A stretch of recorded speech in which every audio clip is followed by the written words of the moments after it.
గ్రామీణాభివృద్ధి శాఖ ఆధ్వర్యంలో తిరుపతి జిల్లాలో కేంద్ర గ్రామీణాభివృద్ధి శాఖ మంత్రి ప్రారంభించిన విబిజి రామ్జీ కార్యక్రమంలో భాగంగా రాష్ట్ర వ్యాప్తంగా గ్రామ పంచాయతీల్లో ప్రారంభోత్సవ కార్యక్రమాలు నిర్వహించారు. ఇందులో భాగంగా మార్కాపురం జిల్లా రాచర్ల మండలంలోని 14 గ్రామ పంచాయతీల్లో గురువారం పథకం ప్రారంభోత్సవాన్ని ఘనంగా నిర్వహించారు.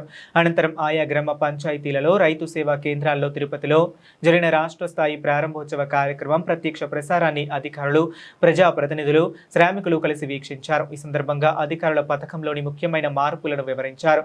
గతంలో ప్రతి కుటుంబానికి కల్పించిన 100 రోజుల ఉపాధిని ప్రస్తుతం 125 రోజులకు పెంచినట్లు తెలిపారు.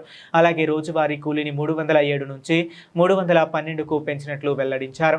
రైతులకు వ్యవసాయ పనులకు ఇబ్బంది కలగకుండా సంవత్సరంలో 60 రోజుల పాటు ఉపాధి పనులకు విరామం కల్పించే విధానాన్ని కూడా అమలు చేస్తున్నట్లు వివరించారు. ఈ కార్యక్రమంలో రాచర్ల మండల MPDO S Venkataramareddy, deputy MPDO Venkatesh, మండల టీడీపీ అధ్యక్షులు కె యోగానంద్, కాసిరెడ్డి, కాలువపల్లి మాజీ సర్పంచ్ రాజశేఖర్ రెడ్డి, టీడీపీ యువనేత ఎస్ కళ్యాణ్ రెడ్డి, గౌతవరం మాజీ సర్పంచ్ మద్దులెట్టి శ్రీను, నాగేశ్వర రెడ్డి, రమణ, ఇతర టీడీపీ నాయకులు, రాచర్ల మండల పంచాయతీ కార్యదర్శులు, విబిజి రామ్జీ, ఏపీఓ మహాలక్ష్మి, ఈసీవి శివకుమార్, సాంకేతిక సహాయకులు, ఫీల్డ్ అసిస్టెంట్లు, ఉపాధి హామీ శ్రామికులు పాల్గొన్నారు.